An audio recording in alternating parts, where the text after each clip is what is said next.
So, when we compare and contrast the two existential approaches, we soon discover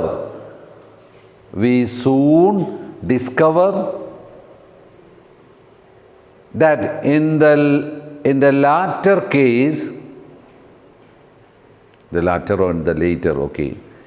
We soon discover that in the latter case, man is considered to be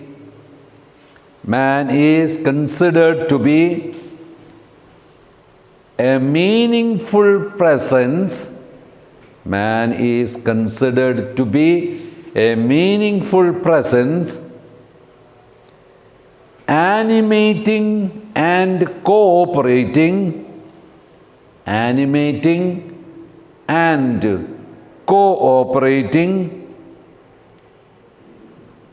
with the other.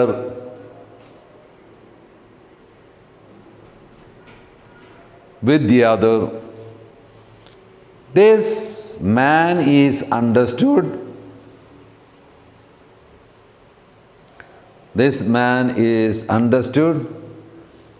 as a meaning-giving person,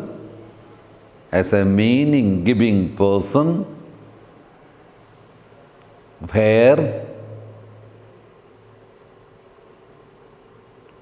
the whole reality, W-H-O-L-E, the whole reality is interpreted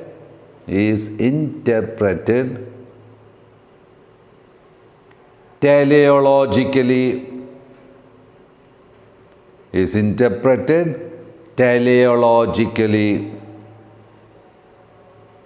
Full stop. Hence, man can be fully understood.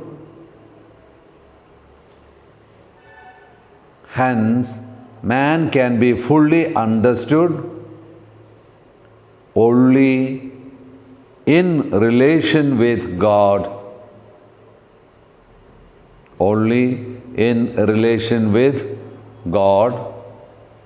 Put a bar.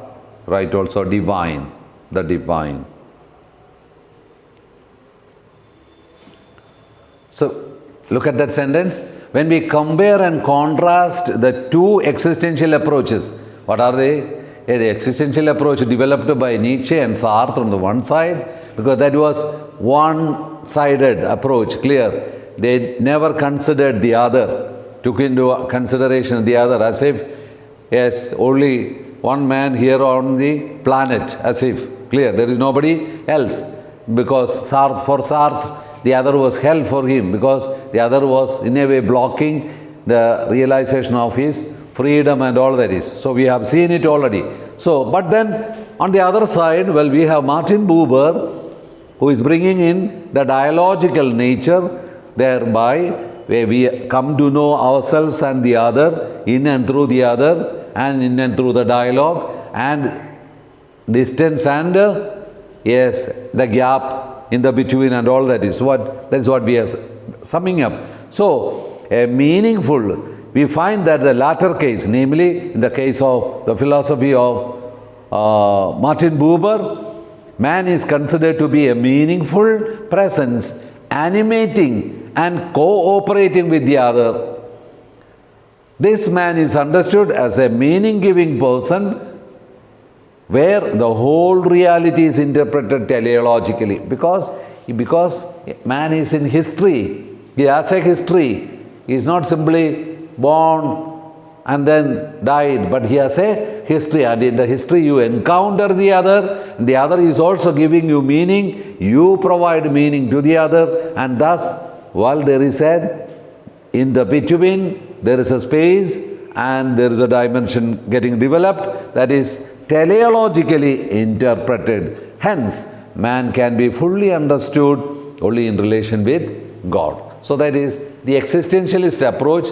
Well, in that we saw how many? Yes, 4 of them. Clear? Cherian Kierkegaard, Nietzsche, Sartre, and then Martin Buber. Also, Gabriel Marcel. You will see also in the history of Western philosophy. Martin Buber is Gabriel Marcel is a person who speaks about man as a mystery. That mystery is to be revealed in the context. Clear, no? Yeah. So therefore, dialogue is needed and all. That way, Martin Buber and Gabriel Marcel will go in the same line as Nietzsche and Sartre went in another direction. So, thereby we conclude also that section. And now, that was the third division of the second chapter. The first one was as man as a worker. The second is the existentialist man. Clear? And then the approaches and all. And then came the dialogical dimension developed by yes, Martin Buber. And now we enter into the unit number 2, division number 4, man, certain scientific orientation. In other words, how does, in other words, scientific approach towards the study of man. Well, we have two divisions, namely the evolutionary process. Yes. In other words, how do you understand man from the point of view of revolution? And the second point will be, how do you understand man, or what is the understanding of man in behaviorism? Behaviorism, psychology and all you studied in your first year and also you study in your third year. But we are only taking what is pertinent to our topic, namely philosophical anthropology. So, in an evolutionary process, how do they look at man? In a behaviorism, how do they look at? So, the first part we will complete today, namely, yes, the evolutionary process. What is evolution? Yes, that's a first thing to be answered. What is evolution? Yes, evolution means what? The whole thing is in an evolution. Clear? There is no permanent starting as contrast to the other account of creations. Namely, the Indian philosophy has its account of creation. And the Western philosophy, particularly the Christian understanding of the scholastic understanding and all is different, and then the scientific evolutionary process we are going to see. In science, man is conceived as part of nature.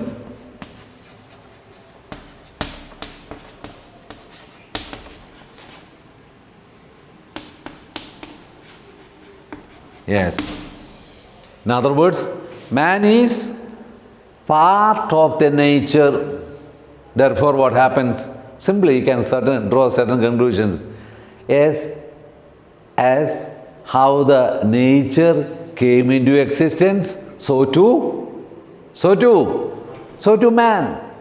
So, in other words, he doesn't have a separate origin, different from the origin of the nature.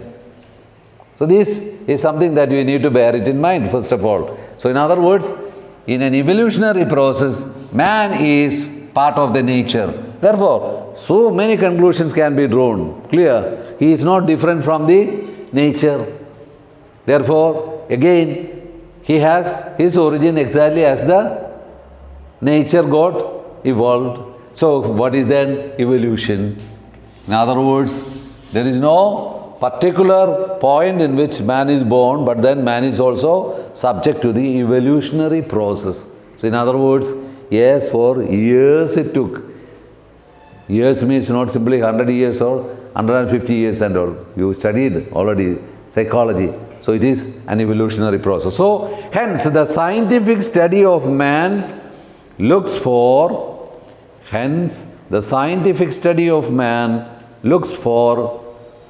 methods and techniques that will help in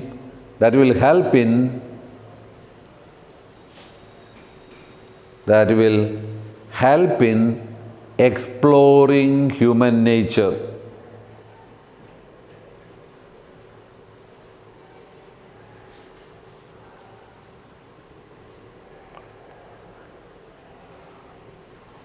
Yeah, one of the defects also, or one of the method that the science does is experiment, observation, verification and prediction. Follow? Observe only the law-like functioning of something, that which is visible to the naked eyes. Clear? And then certain dimensions in human life is not visible to the naked eyes. Therefore that escapes. Clear?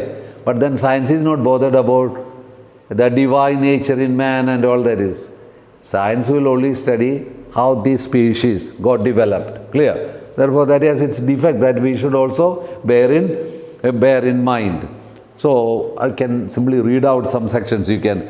Experiments are limited not to the inorganic realm, they are extended to human life. Experiments are also means to know that how human life came into existence.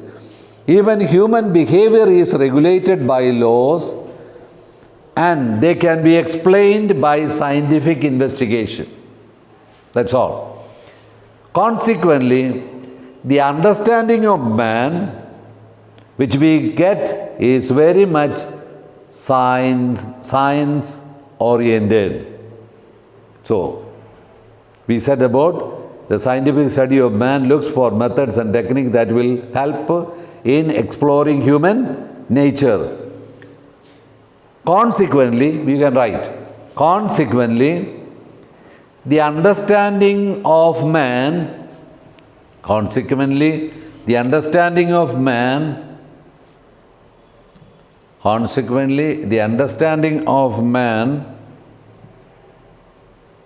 which we get is very much science oriented. Science oriented. Yes, in other words, it excludes certain dimensions of human life. That's all. It does not include the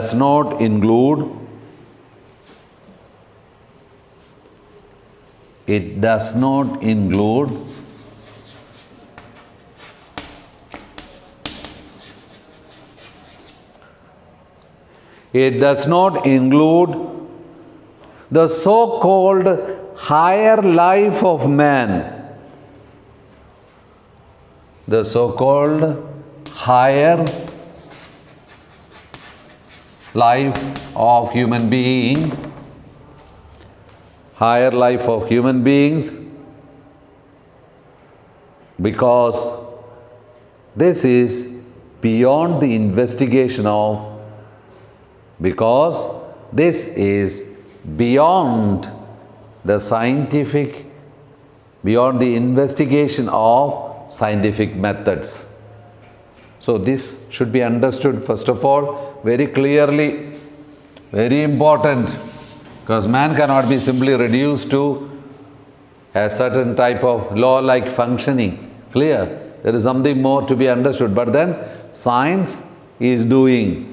Man is part of nature, therefore he is to be studied from the nature itself. And then in a scientific orientation, what happens? Yes, science is not able to include the higher life in human attitude. That's something very important. This is to be remembered. Clear? So that's why that is dictated. You should remember. It does not include the so-called higher life. What do you mean by so-called higher life? And that's what we have already just now completed in Martin Buber. Clear? Being in the between and the transcendental dimension that cannot be studied by the scientific approach. Studied in the scientific approach. Okay. Next paragraph. Oh. The scientific investigation carried out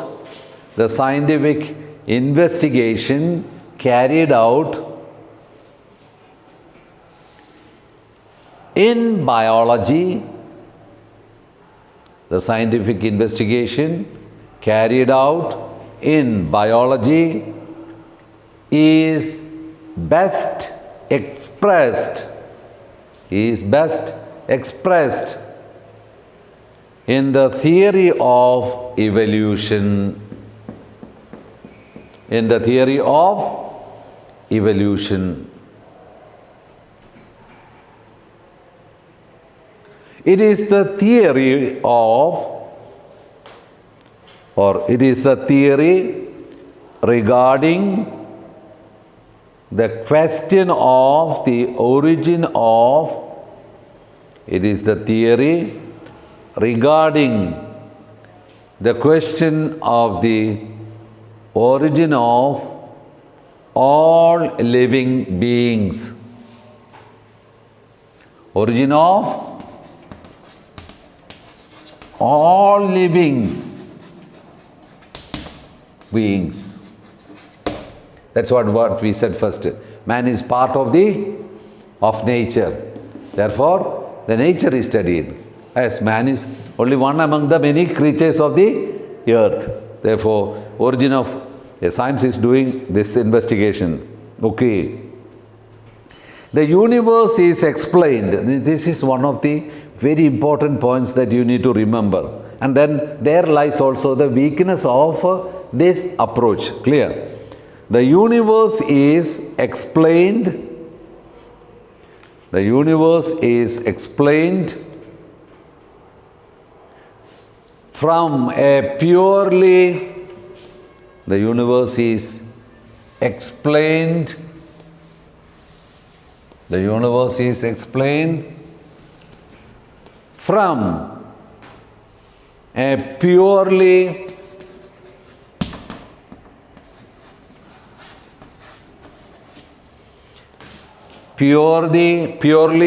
this worldly perspective.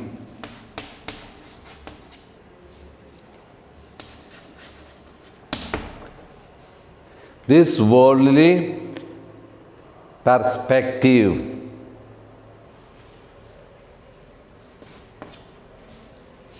This worldly perspective. In other words, they don't consider the transcendental dimension or in the between and all that is what we have seen. Clear? So, simply from this worldly perspective means you find a creature here on earth. What is this creature? And how this God originated means man. Clear? Exactly as they study other living beings of the earth, they study also about man. So you look at the defect of that thinking, no? In other words, a man is different from the rest of the creatures. Clear? And then man has a higher purpose. We are capable of entering into relationship with each other, build up many things, and all that is. And that is ultimately leading to the transcendental dimension. Those things will not be but rather, yes, evolutionary process studies man from this worldly perspective. It's a very important key sentence, clear? And that becomes also the key to criticize the theory. Follow? Yes. Okay. Evolution is, now definition of evolution. Evolution is definable. Evolution is definable in general terms. Evolution is definable in general terms as one way,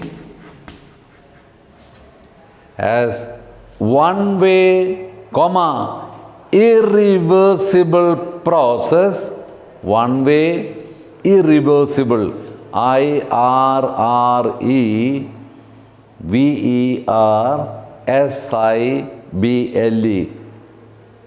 irreversible process in time,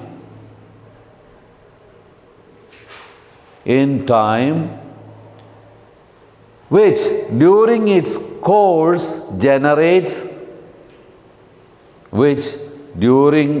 course generates novelty,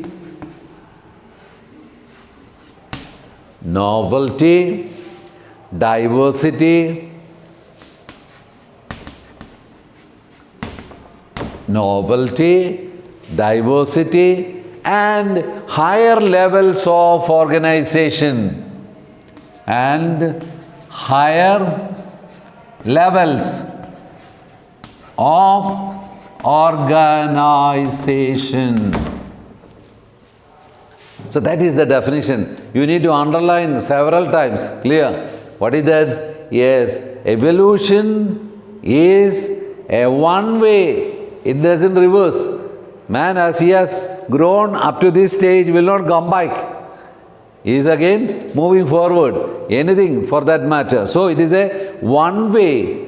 Do you understand what is meant by one way? One way means, yes, after having grown to this stage, man cannot go back. He is moving forward, and that is for evolution. Yes, you move into the species is growing better and better. Not that from better to bad and bad to worst. It will not go. So it has to be understood very clearly. It does not, yes,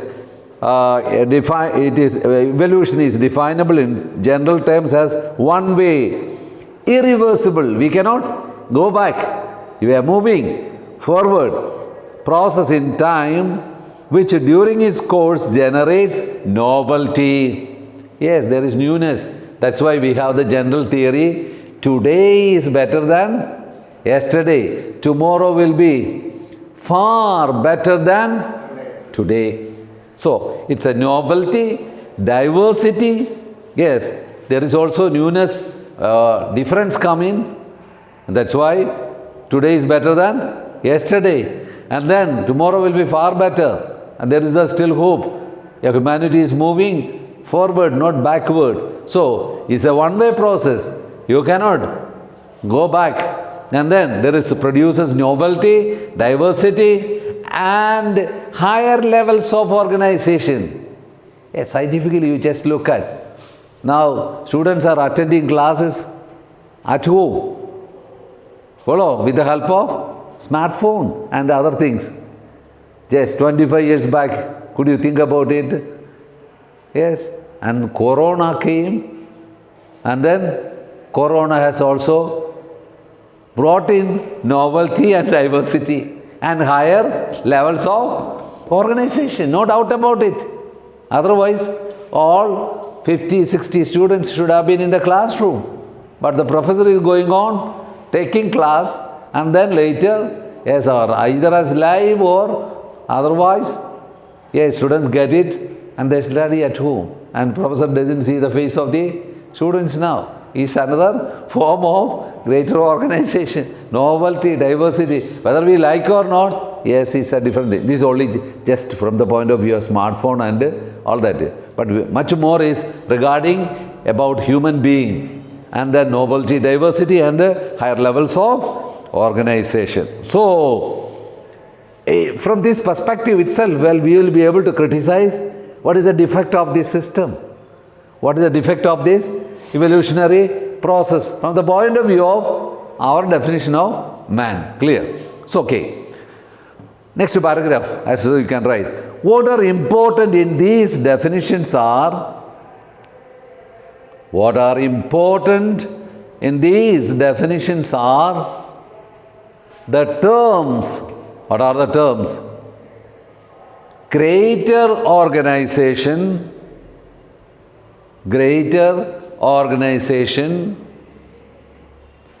diversity, and novelty. Novelty, diversity, and greater, yes, organization.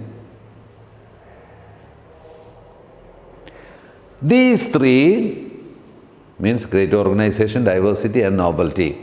These three, the scientists believe are operative, operative, operative at every level of reality.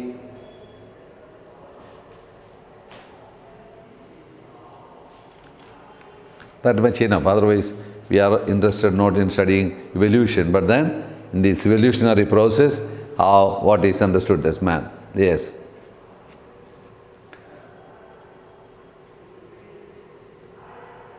What is, you no need of writing, you can listen to it. What is indispensable in evolution can be explained in the following manner. Yes. Yes, that you can, very well, no problem, you can write it. What is indispensable?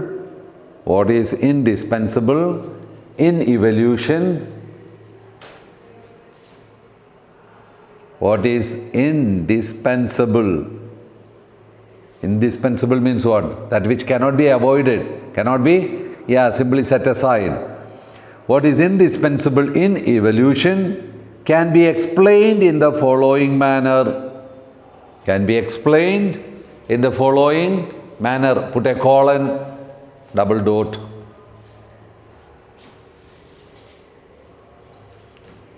This is to be also remembered when you are talking about evolution.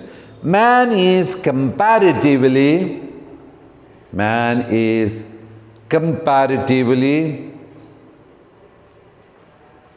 a recent product of natural process.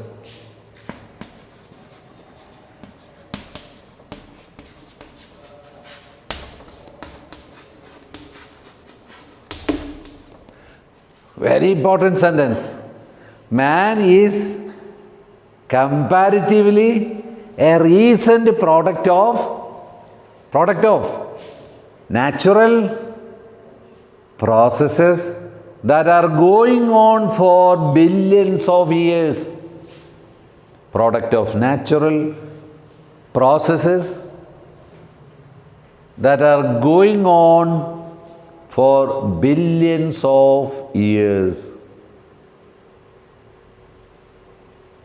That very sentence will tell us, yes, man is of recent origin. Evolution was going on for billions of years and man is only a recent, comparatively a recent product in the process of evolution. All living beings are related. All living beings are related.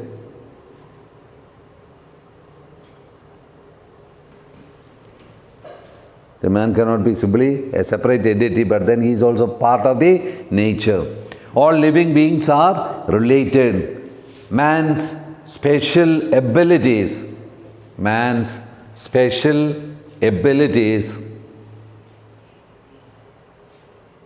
such as capacity for languages,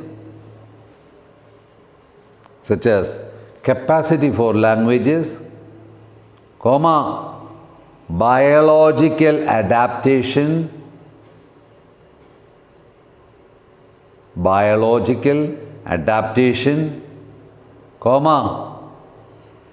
and the power for natural selection, keep him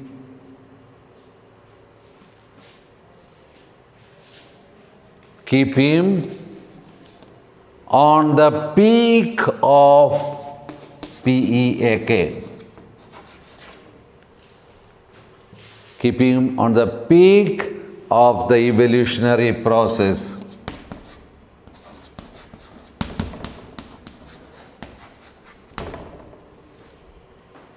Yes, because of the specialities, well, he is at the peak of the evolutionary process. All other creatures are moving in its, we want to put a pause.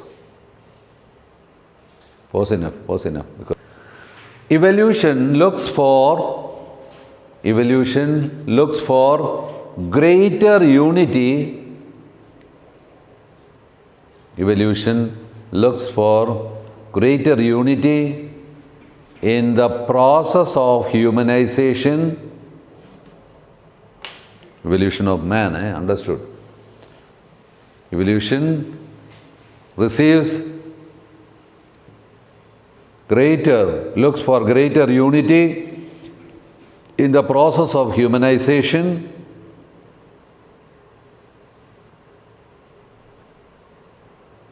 and socialization, which receives its perfection,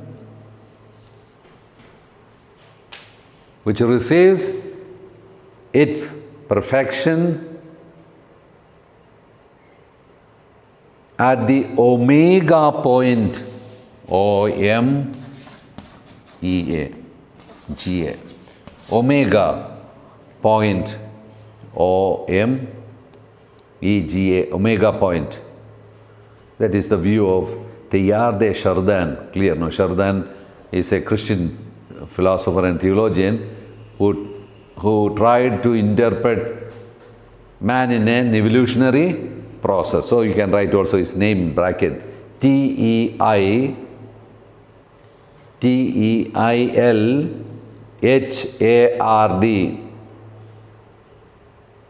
Teilhard, D-E, separate, Chardin, C-H-A, some people will say Chardin and all, it's not Chardin, Teilhard de Chardin, C-H-A-R-D-I-N, Teilhard de Chardin. Close the bracket. That is his view. Clear, no? In other words, even there is a Christian interpretation of it. That even in this process, man is moving towards omega. What is that? Fullness in Christ. Clear? So in other words, human nature is growing into the perfection of Christ. That's the thing. Okay. Now the last paragraph about evolutionary process. What fundamentally we learn, it's a very good summary of what we have been saying. What fundamentally we learn from the evolutionary process, what we fundamentally learn from the evolutionary description of man,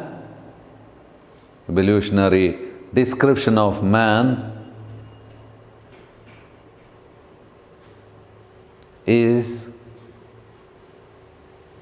that a thoroughgoing scientific T-H-O-R-O-U-G-H,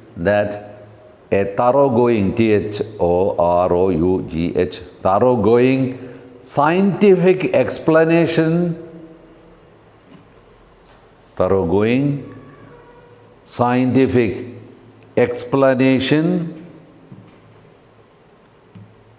of the evolution of man,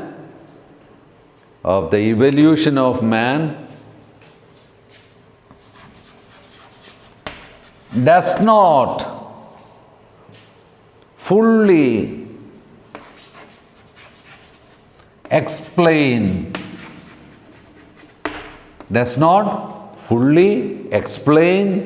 the so-called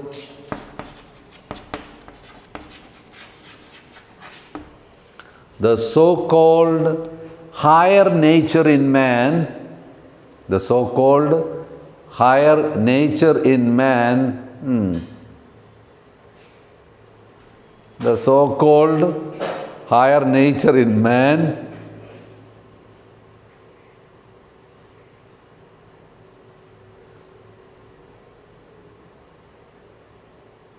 fully explains so-called higher nature in man, and that higher nature is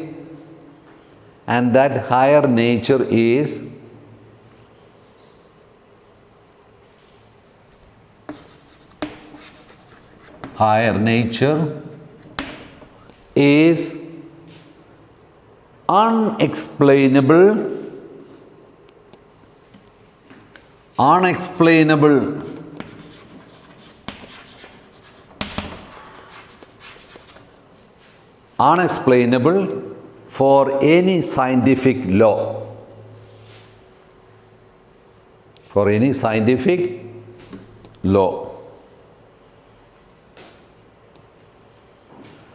So look at that sentence. That is a kind of criticism or a positive evaluation about evolutionary process.